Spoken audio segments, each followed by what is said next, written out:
آج ہم سورہ ملک کے آیت نمبر 10 دیکھیں گے، جس کی اردو ٹرانسلیشن کچھ اس طرح سے ہے، اور وہ کہیں گے اگر ہم سنتے یا ہم سمجھتے تو ہم جہنم کی ساتھیوں میں سے نہ ہوتے۔ اب ان کی ہم ورڈ ٹو ورڈ ٹرانسلیشن دیکھ لیتے ہیں۔ وَقَالُوا، اور وہ کہیں گے، لو، اگر، کنا، ہم ہوتے، نسمعُ، ہم سنتے، او نعقلُ، یا ہم عقل رکھتے، کنا، ہم نہ ہوتے، فی اصحاب السعیر، بھڑکتی آگ کے ساتھیوں میں سے۔ پچھلی آیت میں جہنمیوں نے اعتراف کیا تھا کہ ہمارے پاس آئے تھے لوگ ڈرانے والے۔ اس آیت میں وہ مزید بتا رہے ہیں کہ اگر ہم نے ان کی بات سنی ہوتی یا سمجھی ہوتی، اور اگر ہم عقل رکھتے، جو بات ہم سنتے اس پہ سوچتے، تو ہم جہنم کے ساتھیوں میں سے نہ ہوتے۔ وہ اپنے گناہ کا اعتراف کر رہے ہیں۔ یہ آیت بہت ہی ڈیپ ہے۔ اس آیت سے آپ بہت کچھ سیکھ سکتے ہیں۔ سب سے پہلی چیز جو میں نے اس آیت سے سیکھی تھی وہ صوفی ازم کے خلاف تھی۔ صوفی ازم میں نچ کے یار منانا، علم و بس کرے او یار، اس طرح کی بہت ساری باتیں آپ صوفی ازم میں دیکھیں گے۔ یہ آیت ان تمام صوفی ازم کی تقلید کو نیگیٹ کر رہی ہے۔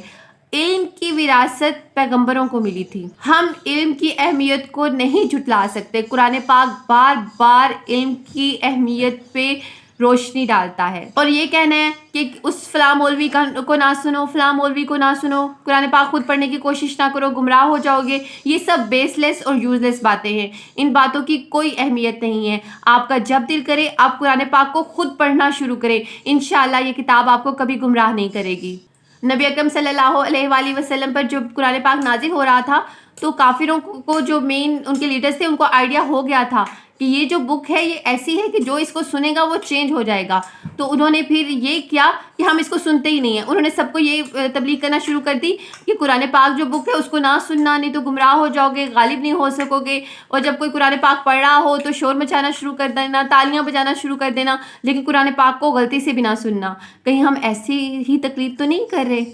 کیا ہمارا زیادہ ٹائم میوزک اور اس طرح کی محفلوں میں تو نہیں گزرتا؟ کیا ہم قرآن پاک کو اگنور تو نہیں کر رہے؟ اس طرح سے نہیں، لیکن انڈائریکٹلی اس کو نہ پڑھ کے، اس کو ٹائم نہ دے کے، اس کو اگنور تو نہیں کر رہے؟ کہیں ہم ان لوگوں میں سے تو نہیں ہو رہے جو کہتے تھے کہ کاش ہم نے سن لیا ہوتا، کاش ہم عقل رکھتے ہوتے، کاش ہم سوچتے تو ہم جہنمیوں میں سے نہ ہوتے؟ آج کے اس میڈیا کے دور میں قرآن پاک کی تعلیم کو حاصل کرنا اتنا مشکل نہیں رہا، لیکن ہماری مین مشکل یہ ہے کہ ہم سے اسکالر سلیکٹ نہیں ہو پاتے۔ ہم کہتے ہیں اوف یہ اسکالر، پھر اس کو سنو، اوف یہ مولوی آ گیا۔ ہمارے گھر میں، ہماری فیملی میں بھی کوئی ایسا ہو جو اسلام کو فالو کر رہا ہو، تو جب وہ ہمارے پاس آئے تو ہم بور ہونے لگ جاتے ہیں۔ ہم جلدی سے وہاں سے اٹھنے کی کوشش کرتے ہیں، اوف کہ یہ مولوی کب یہاں سے اٹھے گا، کب اس کی تقریر ختم ہوگی، اور کب ہم اپنے دنیا کے کام کرنا شروع کر دیں گے۔ لیکن ہمیں ایک یہ بات یاد رکھنی پڑے گی کہ اللہ تعالیٰ صرف ان دلوں کو بدلتے ہیں، صرف ان دلوں کا زنگ دور کرتے ہیں جو سننا چاہتے ہیں۔ اگر ہم سننا نہیں چاہیں گے تو ہمارے دلوں پر مہر لگا دی جائے گی۔